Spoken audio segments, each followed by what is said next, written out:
Assalamualaikum warahmatullahi wabarakatuh. Jumpa lagi bersama saya Adi di channel Ngulik Sejarah, dan pada video kali ini saya akan membacakan part terakhir dari keseluruhan alur yang bercerita tentang bersekutu dengan setan. Yang part satunya saya sudah bacakan di video yang sebelumnya ya teman-teman. Jadi untuk kalian yang belum menonton, saya sarankan untuk kalian menontonnya terlebih dahulu agar kalian paham dan mengerti keseluruhan alur ceritanya. Di video kali ini merupakan part terakhir dari alur ceritanya. Jadi, untuk kalian yang penasaran, yuk langsung saja kita mulai ceritanya. Namun sebelum itu, untuk kalian yang belum subscribe channel ini dan nyalakan tombol lonceng notifikasinya agar kalian tidak ketinggalan video terbaru selanjutnya dari channel ini. Yuk, mari kita langsung saja mulai ceritanya.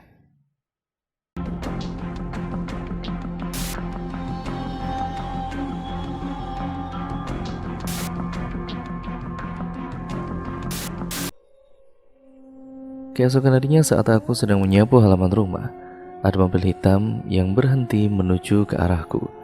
Aku hafal betul, itu mobil Mas Aryo. Mungkin ia ingin membayar kerupuk tempo hari. Ah, benar. Dia keluar dari mobil dengan gaya khasnya. Assalamualaikum. Waalaikumsalam. Mas Aryo, silakan duduk Mas.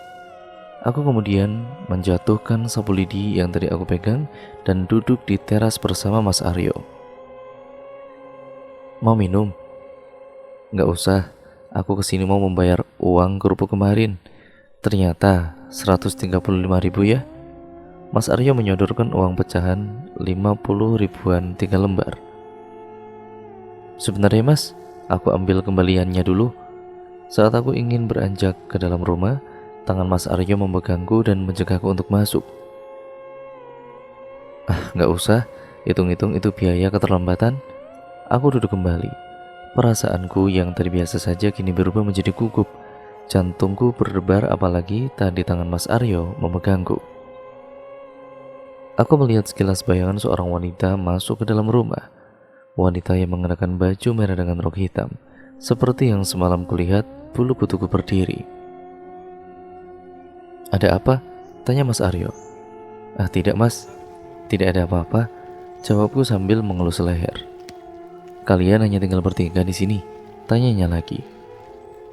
Iya Mas, semenjak suami meninggal, aku tinggal di sini bersama emak dan juga Riani. Oh maaf, aku gak bermaksud, ucapnya dengan nada bersalah. Gak apa-apa Mas. Mas pulang kerja ya? Tanyaku lagi. Iya, tadi habis dari kantor terus ke sini, jawabnya. Kerja di mana Mas? Di dealer mobil ya? Jadi congos? Dia terkekeh manis sekali. Kalau aku mau beli mobil, bisa dong lewat Mas Aryo saja? Bisa-bisa, dengan senang hati. Dia membuka tas kecil yang dibawanya dan mengeluarkan selembar kertas kecil. Ini kartu namaku, disimpan ya, siapa tahu nanti mau beli mobil. Dia menyodorkan kepadaku. Terima kasih. Aku tersenyum padanya. Dia pun pamit pulang karena ada janji untuk menemani istrinya ke dokter. Saat kutanya sakit apa, Mas Aryo tidak menjawabnya. Kulambaikan tangan padanya dan tetap memeluk kartu nama yang tadi diberinya. Kali ini aku yang menjadi kurir antar kerupuk. Riani sakit demam, mungkin kelelahan setelah warawiri mengantarkan dagangan bersama emak. Dulu sebelum menikah, akulah yang menjadi kurir kerupuk. Saat itu Riani masih sekolah, jadi aku sudah hafal betul tempat langganan emakku.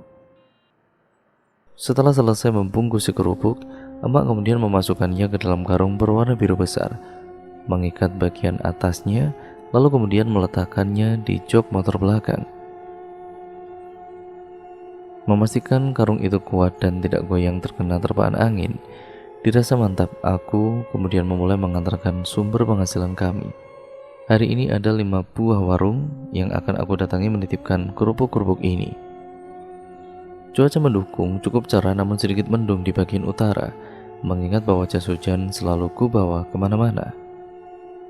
Tiba di warung pertama, si penjaga nampak sudah akrab dengan kedatanganku. Ia langsung memintaku meletakkan kerupuk pesanannya di dalam toples yang lumayan besar yang tersedia di atas masing-masing meja warung. Ia pun memberiku beberapa lembar uang. Katanya ini bayaran untuk kerupuk emak yang sudah laku kemarin. Aku mencatatnya di ponselku agar tidak lupa. Aku kembali meneruskan perjalanan melewati bangunan-bangunan ruko yang menjulang tinggi di kota. Lalu lalang kendaraan berseliweran membalap motorku. Aku tidak berani melajukan motor dengan kecepatan di atas 40 km per jam. Takut jika karung berisi kerupuk ini akan berhamburan kemana-mana. Aku melewati sebuah tempat yang tidak asing di ingatanku, ya dealer mobil milik Mas Aryo. Kuhentikan sejenak motorku di pinggir jalan raya, tepat di depan ruko dealernya. Tak tampak Mas Aryo di sana, hanya ada beberapa karyawan saja yang sedang duduk dan ada yang mondar-mandir, dan aku pun tidak melihat mobil Fortuner hitam yang biasa ia gunakan jika ke rumahku. Senyum tersungging di bibirku membayangkan betapa bahagianya si Desi memiliki Mas Aryo. Gagah, tampan, kaya raya adalah dambaan setiap kaum hawa. Aku menutup kaca helm dan kemudian melanjutkan mengantarkan kerupuk. Sampai di warung kedua, memarkir motor dan menurunkan karung kerupuk itu. Loh, kamu di sini? Emas, aku terkejut. Mas Aryo? Iya, aku sarapan dulu di sini sambil nunggu, katanya ada yang mau meeting sama aku. Dia masih duduk di kursi warung. Terlihat ia sedang menyantap hidangan pecel dengan lauk ayam goreng dan secangkir teh hangat. Oh, aku mengantar kerupuk, Mas. Di sini langganan emak. Sini sarapan dulu saja, temani aku, pintanya. Entah mengapa badanku terasa refleks mengikuti perintah Mas Aryo. Ia kemudian memesankanku sepiring nasi rames dan air putih hangat. Sudah lama jadi langganan di sini, katanya sambil menyuap sisa nasinya. Dia tetap duduk di hadapanku. Sudah lumayan, jawabku sambil mengaduk nasi rames di piring. Kalau boleh tahu, suamimu meninggal karena apa? Tanya Mas Aryo sembari menyeruput teh hangatnya. Jatuh dari atap rumah, Bang Miftah jadi kuli bangunan. Sekarang gak berniat untuk menikah lagi, kan masih muda. Dia memperlihatkan barisan giginya yang besar dan rapi. Belum terpikir, Mas. Ia masih senang membantu emak dulu. Cukup lama kami mengobrol hingga tidak terasa makanan yang kami pesan sudah ludes. Mas Aryo asik, suka diajak bercanda dan bertukar pikiran. Orang yang kritis dan berwibawa. Aku kagum padanya. Aku jemput ya. SMS masuk di ponselku. Ya, dari Mas Aryo. Entah dari mana asal mulanya hubungan kami kok semakin intens. Aku menyadari bahwa posisi ini sangat berdosa karena menjalin satu hubungan dengan Mas Aryo yang masih berstatus sebagai suami Desi. Mas Aryo bilang bahwa Desi sudah lama sakit kista di bagian rahimnya sehingga sulit untuk mendapatkan anak. Setiap pulang kerja, Mas Aryo mampir ke rumah emak membawakan martabak, pisang keju, atau camilan lainnya. Berulang kali emak dan juga Riani memperingatkanku bahwa tindakan ini salah besar. Tapi mungkin di sisi lain aku merasakan ada sebuah getaran cinta yang tumbuh kembali semenjak ditinggal Bang Miftah. Tak jarang aku dan juga Mas Aryo pergi makan malam berdua di sebuah kafe. Mas Aryo termasuk orang yang sibuk, jadi tidak sulit baginya untuk berbohong kepada Desi. Kenapa Desi nggak dioperasi saja, Mas? Tanyaku pada Mas Aryo. Sudah 2 kali, tapi entah kenapa penyakitnya tidak kunjung sembuh. Pakai cara alternatif juga sudah. Jelas Mas Aryo. Jadi jika dilihat dari sifatnya, Mas Aryo ini sangat mencintai Desi. Apapun kondisi Desi, dia masih setia mendampinginya berobat ke rumah sakit. Aku sedikit cemburu. Berbulan-bulan menjalani hubungan gelap bersama Mas Aryo membuatku tidak tahan dengan status seperti ini. Aku ingin minta penjelasan tentang hubungan ini. Mas, malam ini jemput ya. Aku mengirimkan pesan padanya. Gak bisa, Lis, malam ini jadwal kontrol Desi, balasnya. Kok gitu? Sejak kapan kamu peduli sama istrimu? Rasa cemburu yang sudah di ujung tanduk. Lama sekali kutunggu balasan SMS dari Mas Aryo, namun tidak kunjung kuterima. Hati-hati, emak ini kan sudah berkali-kali memperingatkanmu soal hubungan ini. Emak tidak mau kamu menjadi perusak rumah tangga orang, Lis, ucap emak. Ah tidak mak, Mas Aryo itu sudah bosan sama Desi. Dia mau menikahiku. Jawabku sekenanya. Apa? Jangan main-main kamu Lis. Emak tidak mau kamu bertindak kelewatan. Lihat saja mak, aku akan membuat Mas Aryo menceraikan Desi. Aku meninggalkan emak yang duduk bersamaku di depan ruang tamu. Mas, kamu di mana? Aku kangen. Ku kirim SMS pada Mas Aryo. Sabar ya, besok aku jemput kamu. Kita makan malam berdua. Senyum sumringah terpancar di bibirku. Akhirnya aku akan bertemu sang pujaan hati lagi. Keesokan malam Mas Aryo memenuhi janjinya dengan memakai celana jeans dengkul, baju kaos berwarna hitam, dan jam tangan. Dia tampak seperti pangeran. Aku memoles wajahku supaya terlihat sangat cantik di hadapannya. Memakai atasan berwarna biru malam dengan aksen renda di lengannya dan rok span merah muda. Tidak lupa sandal selop dan tas lembang warna senada. Rambutku garis saja. Yaudah yuk mas. Aku menggandeng tangan kekar Mas Aryo. Kami memasuki mobil hitamnya. Duduk di sampingnya, memangku tas lembang dan memasang safety beltnya. Kami menuju di sebuah kafe. Rata-rata pengunjungnya adalah kaum elit. Terlihat dari mobil-mobil yang terparkir rapi dan dari pakaian mereka yang branded. Kamu mau pesan apa? Seafood udang aja mas, sama orange juice, kataku sembari membuka muka buku menu. Pastanya satu, seafood udangnya satu, minumnya orange juice, dan juga mocha float ya, ujar Mas Aryo pada pelayan kafenya. Mas, aku mau tanya sesuatu, ucapku. Apa? Mas Aryo melepaskan ponsel yang sedari tadi dilihatnya. Aku ingin kejelasan dalam hubungan kita ini mas. Maksudnya? Dia mengernyitkan dahi. Ya, aku ingin hubungan yang jelas mas. Selama ini kita sudah menghabiskan banyak waktu berdua, dan kurasa aku mencintaimu. Ya benar saja kamu Lis. Dia seolah tidak percaya. Benar mas, aku mencintaimu. Aku ingin menjadi istrimu. Apa? Istriku? Bagaimana dengan Desi? Ya kamu tinggal menceraikan saja lah mas, lalu menikah denganku. Gampang kan? Gampang? Semudah itu menurutmu? Dia semakin membuatku kesal. Mas, aku serius, bentakku. Ya, aku juga serius, tapi bagaimana dengan Desi? Dia tidak bisa hidup tanpaku. Aku satu-satunya penyemangat hidupnya, jelasnya. Ya kan, lama-kelamaan nanti dia juga bisa bangkit sendiri. Mau sampai kapan kamu terus bersamanya yang tidak bisa memberimu seorang anak? Aku sungguh kesal padanya. Apa kamu menjamin akan memberiku anak? Hamil pun kamu tidak pernah. Mas, aku tidak mau kamu permainkan seperti ini. Aku juga punya hati. Lagi-lagi aku membentaknya.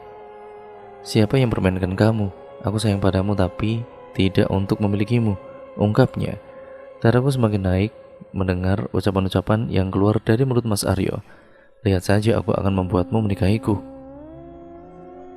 Niatku untuk mendapatkan Mas Aryo sudah bulat. Dia berhasil membuatku nyaman di sampingnya dengan sosoknya yang begitu menawan. Kenapa Desi itu tidak cepat mati saja agar aku bisa segera dinikahi oleh Mas Aryo? Sudah tahu dia itu hanya parasit di hidup Mas Aryo, masih saja mencari belas kasihan. Setauku, Desi adalah wanita yang taat agama.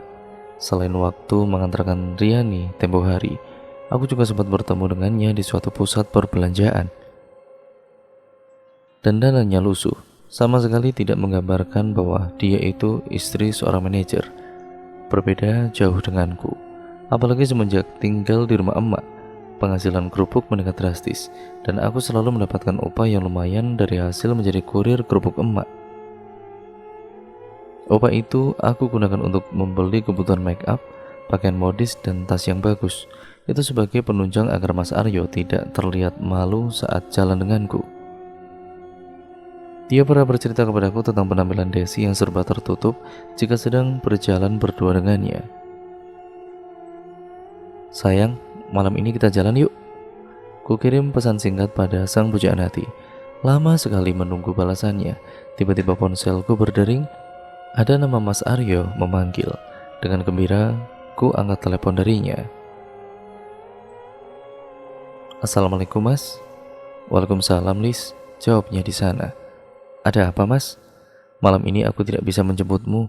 Desi sedang kritis di rumah sakit Lis, jelasnya. Ya ampun, tinggalkan saja dia Mas, ucapku dengan kesal. Ya nggak bisa gitu dong Lis. Sudah ya, aku masih sibuk. Dia menutup teleponnya. Dadaku bergemuruh. Sejak kapan dia mulai perhatian pada Desi? Biarkan saja dia mati. Waktu berlalu. Aku semakin diacuhkan oleh Mas Aryo. Dia membuatku semakin ingin memilikinya secepat mungkin. Berapa Pak? 13.000 Mbak. Aku menyodorkan uang pecahan 5 ribuan 3 lembar kepada si penjual es kelapa sore itu. Duduk sendirian di pinggir jalan raya, menikmati segarnya es kelapa dengan campuran sirup merah itu. Membuka ponsel dan membaca ulang isi pesan yang pernah kukirim pada Mas Aryo. Kata-kata romantisnya membuatku luluh dan senyum-senyum sendiri. Melihat beberapa foto kami berdua mesra sekali. Teringat saat aku ingin mencium bibirnya, dia mengelak. Dia bilang belum saatnya. Kami hanya sebatas pegangan tangan saja, tidak lebih. Di seberang kursi kedai ini, aku tidak sengaja mendengar pembicaraan mereka. Dua orang wanita yang perkiraan usianya tidak jauh berbeda denganku. Dengan berpura-pura melihat ponsel, sedikit demi sedikit aku menguping pembicaraan mereka. Kedua wanita itu sedang membicarakan tentang temannya yang terkena santet oleh mantan kekasihnya hingga ia jatuh sakit dan tidak kunjung sembuh. Entah setan mana yang merasuki, tiba-tiba aku ingin mencoba hal itu, melakukannya pada Mas Aryo dan Desi. Aku semakin mantap dan bersemangat. Segera aku habiskan es degan di hadapanku. Aku beranjak pergi meninggalkan kedua wanita dan kedai itu. Di jalan aku semakin penasaran, ingin mencoba jasa santet untuk mendapatkan Mas Aryo. Aku mencari informasi tentang dukun yang bisa mengirim santet dan guna-guna pada seseorang. Di sela-sela waktu mengantar kerupuk, aku bertanya pada penjaga warung maupun orang-orang terdekat. Berdalih ingin mengobati sakit, aku menanyakan keberadaan sang dukun santet. Cukup lama hingga aku mendapatkan informasi tentang keberadaan Ki Handi, seorang paranormal. Selama itu juga aku dan juga Mas Aryo masih saling berhubungan baik. Kini sudah aku dapatkan alamat lengkap rumah Ki Handi. Aku tidak tahu di mana alamat itu berada. Nampaknya di suatu tempat yang lumayan jauh. Tidak ada nomor ponsel yang bisa dihubungi, hanya bermodalkan tulisan di secari kertas. Aku memberanikan diri berangkat menuju desa itu. Pamit pada emak ingin mengunjungi saudara jauh Bang Miftah. Tentu saja aku berbohong. Mengendarai motor sendiri, membawa tas lembang berisikan jas hujan. Di perjalanan aku masih sering melihat sosok wanita berbaju merah dengan rok hitam selalu membuntutiku. Aku sudah terbiasa dengan sosoknya. Dia menampakkan diri sekilas-sekilas dan masih tetap dengan posisi membelakangiku. Bertanya alamat kepada orang-orang sekitar, memberhentikan motorku, memberanikan diri menanyakan rumah Ki Handi.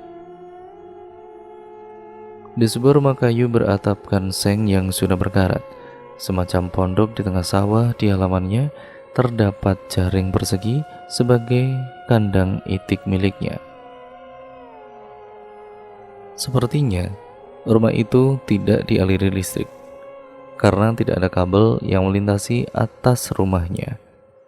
Aku diantarkan oleh seorang ibu parubaya yang tahu rumahnya Ki Handi.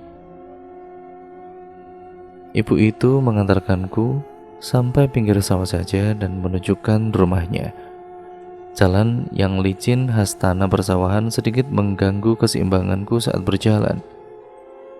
Dengan hati-hati, aku menuju rumah Ki Handi yang terletak sekitar 100 meter dari bibir sawah. Suara itik yang bersautan menandakan mereka sedang melihat orang asing menuju ke tempat ini. Assalamualaikum Ki. ucapku sambil mengetuk daun pintunya. Waalaikumsalam, siapa? Suara yang cukup renta ku dengar dari arah dalam rumah. Saya Ki, mau minta tolong. Ki Hadi membukakan pintunya. Perawakan yang lebih pendek dariku, memakai baju dan celana hitam. Ada kupluk di atas kepalanya, terlihat cukup tua karena kulitnya yang sudah terlihat keriput. Masuk, ajak Ki Hadi. Aku kemudian mengangguk. Kami berdua duduk di dalam rumahnya. Tidak ada alas apapun, hanya kayu. Dan kulihat banyak sekali cawan-cawan kecil berisikan bunga warna-warni. Bau dupa yang tertancap di sebuah wadah berisikan beras kuning. Ada pula berbagai macam bentuk tulang, entah tulang apa itu. Belum lagi di dinding gubuk ini banyak tengkorak kepala hewan bergantungan. Bulu kuduku berdiri. Ada apa? Ki Hadi membuka percakapan kami. Anu Ki, saya mau minta tolong sama Aki. Saya mau mendapatkan hati seseorang. Jelasku. Ki Hadi mengangguk sambil mengelus jenggotnya yang mulai memutih. Iya, saya paham. Mau pakai metode apa? Kata Ki Hadi. Adanya apa saja Ki? Ya terserah kamu. Mau yang mana? Semua ada di sini. Jelas Ki Hadi.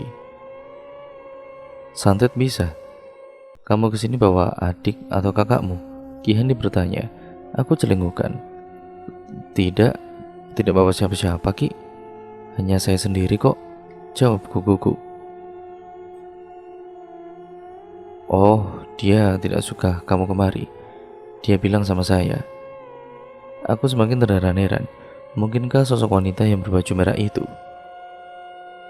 Ki Hadi mengambil sebuah puhul alias boneka yang berbentuk seperti manusia, berwarna coklat seperti terbuat dari lilitan serat kayu.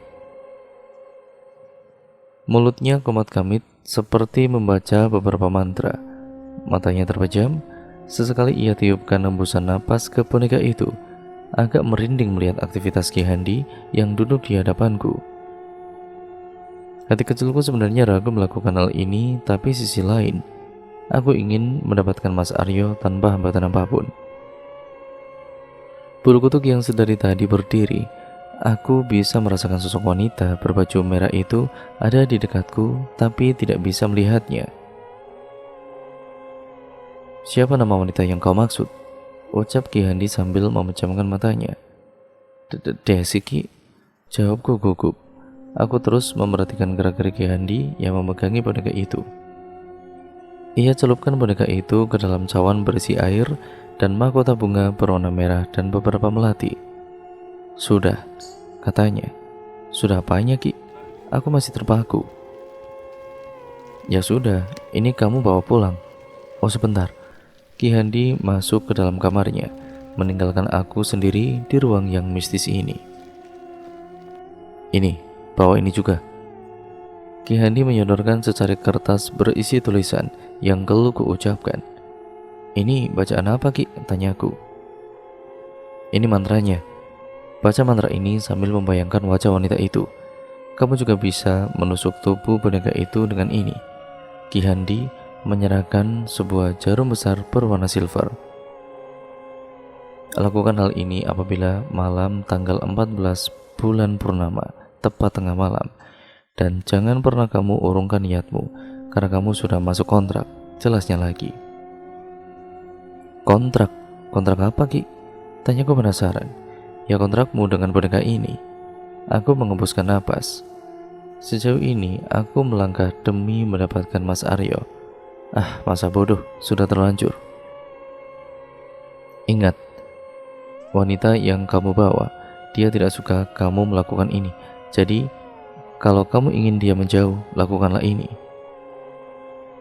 Dan perlu Aki ingatkan, Desi yang kamu maksud ini, dia termasuk ahli agama. Tidak mudah untuk menembus dirinya, jadi berhati-hatilah. Pesan Ki Hadi. Tanganku semakin gemetar. Ya Tuhan.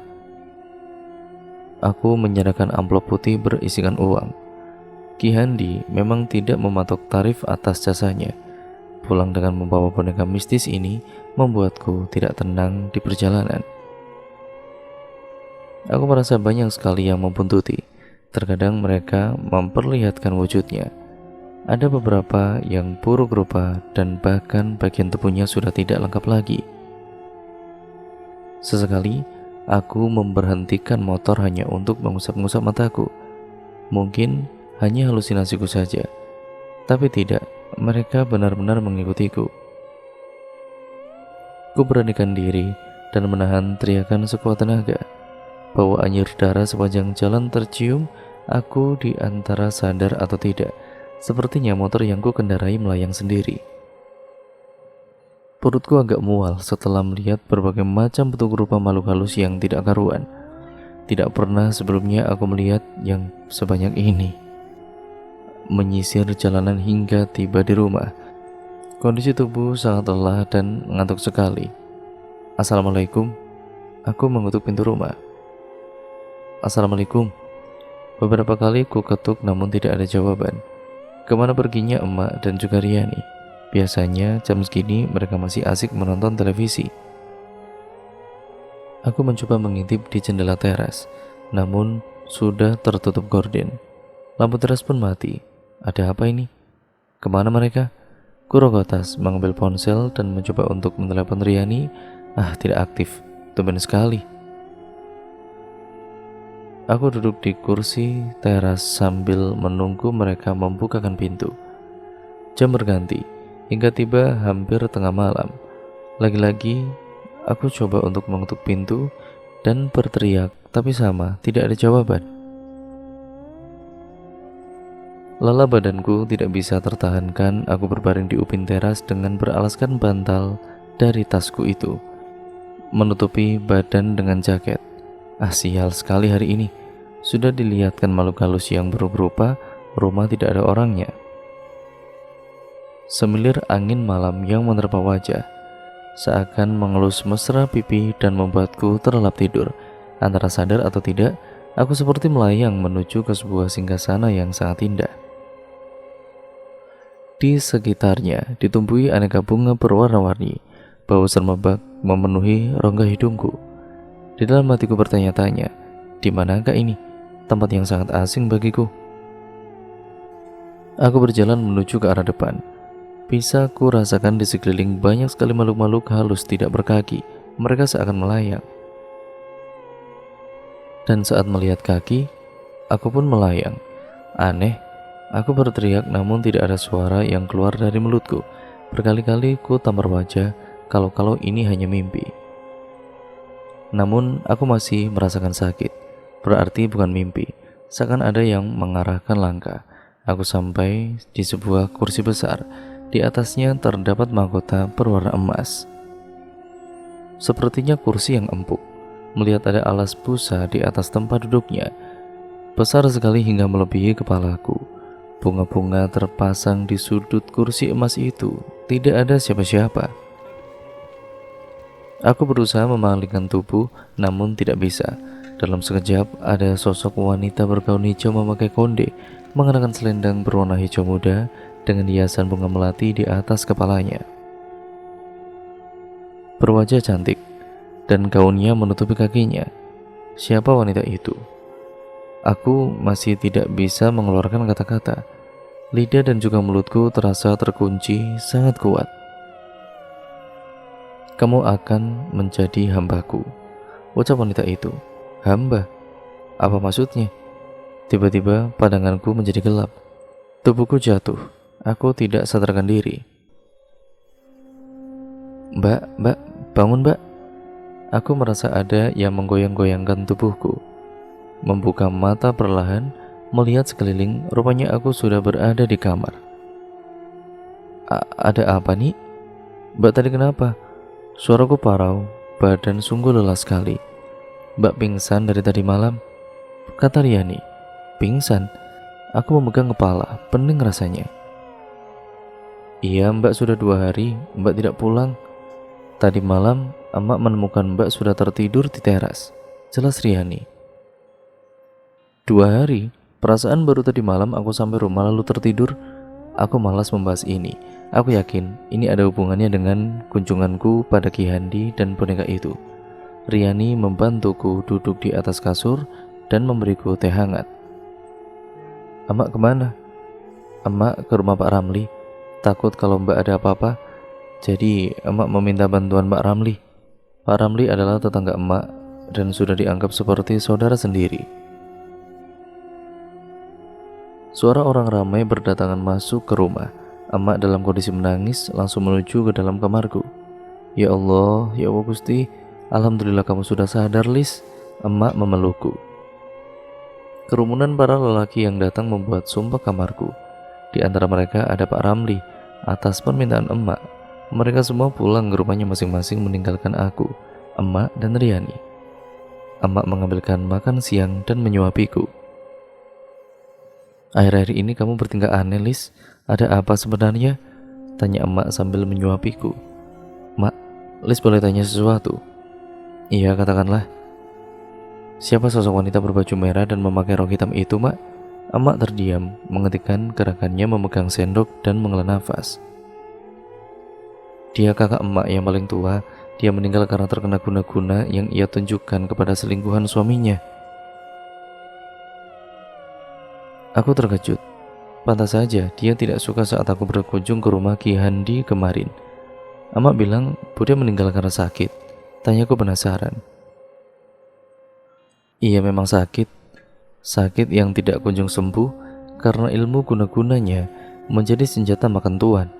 Dia sudah tidak bisa memberikan tumbal lagi kepada syaiton yang menjeratnya. Jantungku berdebar, darahku berdesir dan keringat dinginku bercucuran. Inikah kontrak yang dimaksud oleh Ki Handi?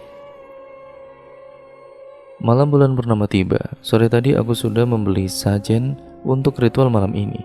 Aku sungguh mantap untuk mendapatkan hati Mas Aryo dan membuat Desi semakin cepat menghadap Tuhan. Aku tidak tidur malam itu karena takut akan terlewat jam 12. Sambil menelepon Mas Aryo demi membunuh rasa kantuk yang sedari tadi kutahan. Melepas rindu dengannya yang sudah lama sekali tidak berjumpa. Sebentar lagi kamu akan menjadi suamiku, Mas. Emak dan juga Riani sudah tertidur lelap. Aku mulai ritualnya. Kubuka secari kertas dari Ki Handi, kemudian membacanya dengan sungguh-sungguh. Hawa panas menyelimuti seluruh ruangan kamarku. Jantungku berdegup dengan kencang. Dengan teliti aku membaca mantranya, membayangkan wajah Desi dengan fokus, memegang boneka itu di tanganku. Aku menusuk boneka itu di bagian kakinya. Berulang-ulang kali ku lakukan tusukan itu menggunakan jarum jam yang diberikan oleh Ki Handi. Aku sebenarnya tidak yakin ini akan langsung mengenai Desi, tapi siapa yang meragukan kekuatan seperti ini? Aku berusaha meyakinkan diriku. Mas, malam ini kita jalan yuk. Sudah lama kita tidak berkencan. Ajakku sewaktu bertemu Mas Aryo di sebuah kedai siang itu. Maaf Lis, malam ini aku tidak bisa, jawabnya. Kenapa? Kamu sibuk? Desi sakit lagi atau kenapa kakinya mendadak lumpuh? Terlihat raut wajah sedih Mas Aryo. Mataku terbelalak, benarkah ini terjadi? Loh, memangnya kenapa, Mas? Aku tidak tahu, padahal sebelumnya dia biasa-biasa saja. Boleh aku menjenguknya? Silakan saja, tapi tolong bawa adikmu ya, agar dia tidak curiga, terangnya. Baiklah. Malam itu aku mengajak Riani menjenguk Desi di rumahnya. Dengan rasa senang, aku melangkahkan kaki memasuki rumahnya. Ya Allah, Mbak, kok bisa sampai begini, Mbak? Aku melihat Desi duduk di kursi roda yang didorong oleh Mas Aryo. Iya, aku tidak tahu juga, Mbak. Tiba-tiba kakiku mati rasa. Aku tidak bisa menggerakkannya. Sudah berobat? Sudah. Kata dokter kakiku tidak sakit apa-apa. Yang sabar ya, Mbak. Aku mengelus pundaknya. Mas, antar aku ke kamar. Aku mau sholat isya, kata Desi pada Mas Aryo. Dengan sabar Mas Aryo mendorong kursi roda Desi. Semoga kamu lekas mati, Des. Aku pamit pulang pada Mas Aryo. Dia terlihat tabah menerima keadaan Desi yang sudah lumpuh seperti itu. Tiba di rumah, aku bergegas masuk ke dalam kamar menyusun peralatan ritualku. Aku ingin Desi segera menemui ajalnya. Aku abaikan perkataan Ki Handi yang menyuruhku melakukan ritual hanya saat malam bulan purnama saja. Aku pikir lebih sering melakukan ritual itu Desi pasti akan cepat mati. Memegang boneka itu dan juga membacakan mantranya sambil fokus membayangkan wajah Desi yang kesakitan, senyum tersinggung di bibirku. Aku kemudian menusukkan jarum ke bagian perut dan tangan boneka itu. Hawa di kamar semakin panas. Tubuhku gemetar, boneka itu terlempar dari tanganku. Terkejut dengan suara tersengal, air dari cawan berisi potongan kembang itu tumpah ke lantai. Ada apa, Lis? Emak mengetuk pintu kamarku. Tidak ada apa-apa, Mak. Aku memungut boneka itu kembali, mengulangi ritual membacakan jambi-jambi, dan semakin fokus membayangkan Desi menderita. Lagi-lagi boneka itu terpental. Jantungku berdegup semakin kencang, keringatku bercucuran. Tiba-tiba pandanganku menjadi gelap. Antara sadar dan tidak, aku kembali berada di sebuah singgasana berwarna emas yang dulu pernah kutemui. Aku tahu ini hanya mimpi. Kini suasana di singgasana ini berubah menjadi sangat panas. Aku tidak melihat sosok wanita berbaju hijau itu di sana. Tiba-tiba dua makhluk besar datang dari arah belakangku. Badannya sangat besar, memakai celana pendek berwarna hijau. Tangannya kekar menyeret tubuhku ke belakang. Ingin berteriak, tapi suaraku ini sama sekali tidak terdengar. Dengan kasar, mereka menyeret tubuhku yang hanya separuh dari ukuran tubuh mereka. Berulang kali aku meronta dan berusaha melepaskan cengkeraman dari tangan kasar mereka. Tubuhku menggeliat. Berkali-kali aku menjerit meminta tolong. Tapi ya tetap saja tidak ada suara yang keluar dari mulutku. Diseret dan rambutku dijambak sakit sekali. Perih rasanya. Aku berusaha meronta melepaskan genggaman kedua makhluk besar itu. Tapi apa daya, badanku kalah besar dari mereka. Aku lelah. Mereka membawaku ke sebuah ruangan yang gelap sekali. Tidak ada celah cahaya yang masuk. Pengap sekali. Aku hanya bisa mendengar dengan napas dari kedua makhluk itu. Terdengar sangat marah. Aku didudukkan di lantai dengan posisi bersimpu. Tiba-tiba di hadapanku timbul sebuah cahaya yang menyilaukan sangat terang sekali. Dari dalam cahaya itu muncul wanita berbaju hijau yang tempo hari kutemui di tempat misterius ini. Dia membawa 2 ekor ular yang melilit di lehernya. Ular itu saling menjulurkan lidahnya. Sang wanita terlihat marah padaku. "Kenapa kamu bersikeras?" ucap wanita itu. Suaranya terdengar menggelegar. Aku ingin menjawab namun tidak bisa. Mulutku terkunci rapat. Hari berlalu, tidak sabar rasanya ingin cepat-cepat menelepon Mas Aryo. Aku mau tahu apakah Desi sudah mati ataukah masih merintih kesakitan. Mas Aryo bodoh. Jelas-jelas Desi sudah tidak bisa memberikannya kebahagiaan. Masih saja ia pertahankan. "Emak tidak lagi melihat budemu ke sini, Lis?" tanya emak saat ku bantu dirinya membungkusi kerupuk di dapur. "Ah emak, dia itu hantu. Memang tidak pantas dia ada di sini bersama kita," jawabku. "Bukan seperti itu. Dulu sebelum dia meninggal, dia pernah berpesan kepada emak, jangan sesekali mendatangi dukun atau melakukan guna-guna, nanti akan celaka." "Ya iyalah mak, siapapun yang berhubungan dengan setan itu pastilah celaka." Omonganku terbata-bata. Lagi pula siapa yang percaya dengan senjata makan tuan? Seperti yang kebanyakan orang lakukan, mereka sukses menjalani ritual santet dan mendapatkan apa yang ia mau. Aku meninggalkan emak di dapur. Segera aku ambil ponsel dan menelepon Mas Aryo. Lama sekali tidak ada jawaban sampai ku telepon berulang-ulang. "Halo Mas," teleponnya terhubung. "Iya, halo Lis, kamu lagi di mana? Malam ini kita jalan yuk. Aku merindukanmu," ucapku manja. "Ah, maaf Lis. Kali ini aku sedang menemani Desi terapi berjalan. Alhamdulillah dia sudah sedikit bisa berjalan lagi." "Apa?" Mataku terbelalak. Darahku naik ke ubun-ubun. Langsung kumatikan sambungan teleponnya. Rupanya mantraku ini tidak berhasil. Kulihat jam, masih pukul 9 pagi. Aku memakai jaket, berganti pakaian dan bergegas menuju ke rumah Ki Handi. Apa-apaan ini? Kenapa santetnya tidak berhasil? Dia mempermainkanku. Tanpa pamit pada emak, aku kemudian melajukan motor dengan kecepatan penuh. Hatiku kalut dirundung emosi. Perjalanan memakan waktu sekitar 1 jam untuk sampai di rumah Ki Handi.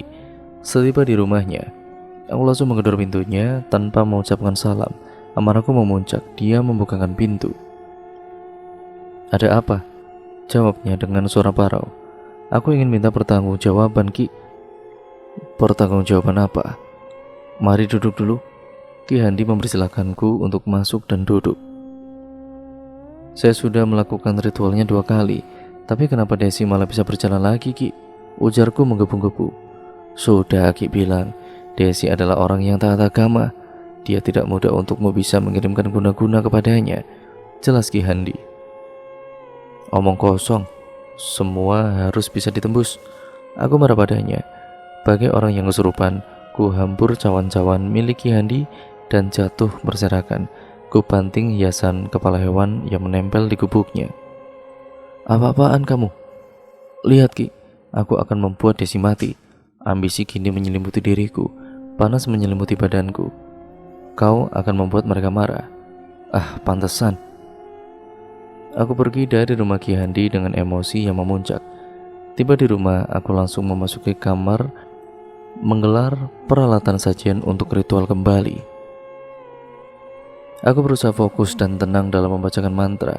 Kali ini aku menusuk di semua bagian boneka itu. Aku berharap Desi semakin merintih kesakitan dan akhirnya mati. Boneka itu terpental lagi.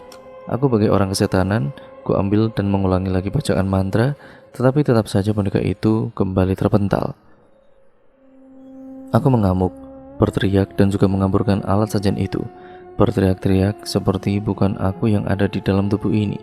Emak menggedor pintu kamarku sambil berteriak-teriak juga. Pandanganku berubah menjadi gelap. Aku tersungkur ke lantai. Kembali aku berada di singgasana itu. Kini tempat itu porak-poranda, seperti ada yang menghancurkannya. Kursi emasnya terjungkal, bunga-bunga di sekelilingnya seperti habis terbakar. Terdengar auman menggelegar, seperti auman harimau yang sedang marah. Benar saja, tiba-tiba singgasana yang kupijak itu runtuh. Aku masuk ke dalamnya, gelap sekali. Aku mencoba membuka mata namun tidak bisa. Berteriak pun tidak ada suara yang terdengar. Aku mendengar seperti ada yang membacakan ayat-ayat, namun di mana? Siapa? Aku tidak bisa melihat apapun. "Lis, bangun Lis." Seperti suara emak sedang menangis, tapi di mana? Aku tidak bisa melihatnya. "Lis, sadar Lis, bangun." "Emak? Emakkah itu?" Aku mencoba membuka mataku, tapi masih gelap. Mencoba membuka mulutku, namun tetap saja terkunci rapat. Yang bisa ku dengar adalah suara eranganku. Kaki dan tanganku tidak bisa ku gerakkan. Ada apa ini?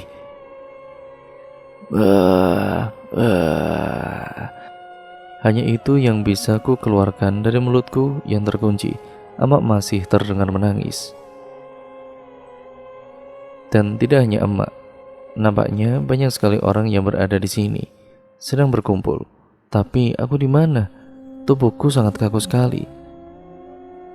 Sampai singkat ceritanya, Lilis sudah bisa berbicara namun tidak terdengar jelas. Seperti orang berbisik dan dia masih tidak bisa membuka matanya. Badannya pun kaku seperti kayu. Buang hajat pun dilakukan Lilis di atas kasurnya. Emak dan juga Riani lah yang mengurus Lilis saat itu. Aryo pernah menengok Lilis dan emak menyampaikan perbuatannya. Aryo terkejut. Dia bahkan tidak habis pikir Lilis tega melakukan ini pada Desi. Kini Desi telah tiada karena penyakit rahimnya yang membuat tubuhnya lemas, bukan karena santet. Aryo menuturkan bahwa Desi sangat gemar sekali melakukan ibadah. Saat kakinya lumpuh pun, Desi masih sering melakukan sholat. Itu yang membuat Aryo setia mendampingi Desi sampai kapanpun. Lilis sempat meminta maaf pada Aryo, namun nasi telah menjadi bubur. Lilis tetap tidak bisa merubah takdirnya. Selama 3 tahun pasca Lilis melakukan santet, ia meninggal dengan ada butiran air mata jatuh di pipinya. Inilah kontrak mati Lilis kepada setan yang telah meracuni pikirannya demi mendapatkan ambisinya. Semua karena ambisi dan juga tekadnya mendapatkan cinta yang jelas-jelas tidak bisa ia dapatkan semasa hidupnya. Dan cerita pun akhirnya selesai sampai di sini ya teman-teman. Terima kasih untuk kalian semua yang sudah menyimak video kali ini dan cerita kali ini. Banyak sekali pembelajaran dari cerita kali ini. Semoga kalian bisa mengambil sisi positifnya dan membuang jauh-jauh sisi negatifnya. Namun jadikan itu sebagai pembelajaran untuk kita semua ya teman-teman, agar kita jangan terjebak ke hal-hal yang begitu. Ya semoga yang baik-baik kalian ambil, yang buruk kalian buang jauh-jauh. Dan jadikan itu sebagai pembelajaran untuk kita semua agar kita menjadi manusia yang jauh lebih baik. Sekian, terima kasih, kurang lebihnya mohon maaf. Video ini saya akhiri. Jangan lupa subscribe dan nyalakan tombol lonceng notifikasinya, like, komen, dan share sebanyak-banyaknya, karena itu membantu channel ini berkembang menjadi channel yang lebih baik lagi. Kurang lebihnya mohon maaf. Video ini saya akhiri. Wassalamualaikum warahmatullahi wabarakatuh.